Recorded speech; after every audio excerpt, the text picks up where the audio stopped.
Eh, saya ingin mulai dulu pada unsur dari pasal 338 KUHP. Pada pasal 338 KUHP itu unsurnya terdiri dari barang siapa dengan sengaja menghilangkan nyawa orang lain. Kalau pada 340 ada tambahan unsur, yakni direncanakan lebih dulu. Jadi ini perbedaan yang sangat mendasar, bahwa kalau delik pembunuhan biasa 338 itu tidak ada kalimat direncanakan lebih dahulu. Tapi kalau pada 340 itu ada unsur direncanakan lebih dahulu. Berikut, saya kemudian ingin menjelaskan bahwa sebenarnya kejahatan ini, kejahatan pembunuhan berencana itu adalah biasa disebut dengan MOR. Kejahatan ini sebenarnya adalah kejahatan biasa, doxla, tetapi hanya karena kemudian dilakukan secara berencana, maka dianggap sebagai pembunuhan berencana atau MOR. Lalu kemudian yang unsur esensial yang membedakan di sini, karena pada pasal 340 itu perbuatan pembunuhan harus dilakukan dengan direncanakan terlebih dahulu.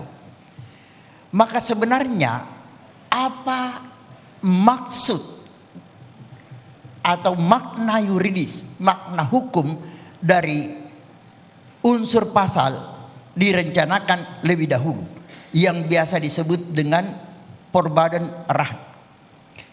Di situ untuk dikatakan direncanakan lebih dahulu harus ada waktu antara niat untuk melakukan perbuatan pidana itu dengan pelaksanaannya, harus ada waktu.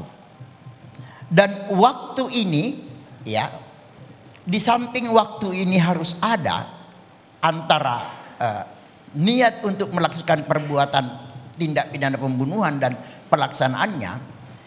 Waktu ini pula kemudian disyaratkan bahwa waktu ini tidak juga boleh terlalu singkat, tetapi juga tidak terlalu lama. Kalau kita baca berbagai referensi hukum pidana itu, tetapi tidak terlalu singkat dan tidak terlalu lama. Tetapi yang penting ada waktu untuk berpikir bagi pelaku tindak pidana untuk memikirkan dengan cara bagaimana perbuatan pidana pembunuhan itu dilakukan dan di mana akan dilakukan. Dan kemudian pada diri pelaku itu harus ada satu keadaan ketenangan, ya, berpikir dengan tenang, ada satu ketenangan. Khusus berkait menyangkut dalam kasus ini, perkenankan saya mengemukakan bahwa kalau syarat pasal ini, pembunuhan berencana ini mengisyaratkan harus ada waktu dan di mana pelakunya dapat berpikir dengan tenang, memikirkan bagaimana cara perbuatan itu dilakukan dan di mana dilakukan. Yang menjadi pertanyaan di dalam pemeriksaan perkara ini adalah terdakwa FS ini mendapatkan pemberitahuan dari istrinya bahwa izin yang mulia, keberatan karena sudah menyangkut fakta. Ahli ini kan ahli tidak langsung, harusnya ilustrasi tidak boleh menyangkut fakta secara langsung yang mulia. Jadi kami keberatan. Ya, silakan dilanjut mengenai itu. Karena tadi pertanyaannya adalah seputar BAP. Seputar dakwaan. Mulia. Dakwaan. Oke. Jadi ini silakan langsung ke fakta.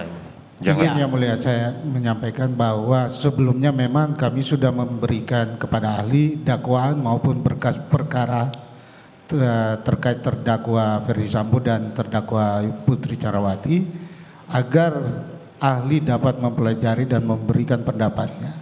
Yang mulia. Saudara jaksa penuntut umum, ahli ini dihadirkan oleh terdakwa dalam kaitannya adalah untuk mendengarkan. Biarkan nanti kita tanggapi dalam tuntutan aja. Ya, silakan. Lanjutkan, saudara. Ya, baik, terima kasih yang mulia. Majelis Hakim yang mulia, yang amat sangat saya hormati. Izinkan saya untuk mengemukakan pendapat hukum saya sesuai kedudukan sebagai ahli. Soal nantinya silakan para pihak penuntut umum, penasehat hukum menilainya. Tentunya penuntut hukum akan menuangkan dalam rekusitornya kelak dan penasehat hukum dalam pembelaannya, dan pada akhirnya majelis hakim yang mulia akan menuangkannya di dalam putusan tersebut. Baik, Baik. silakan lanjutkan. Baik, terima kasih yang mulia.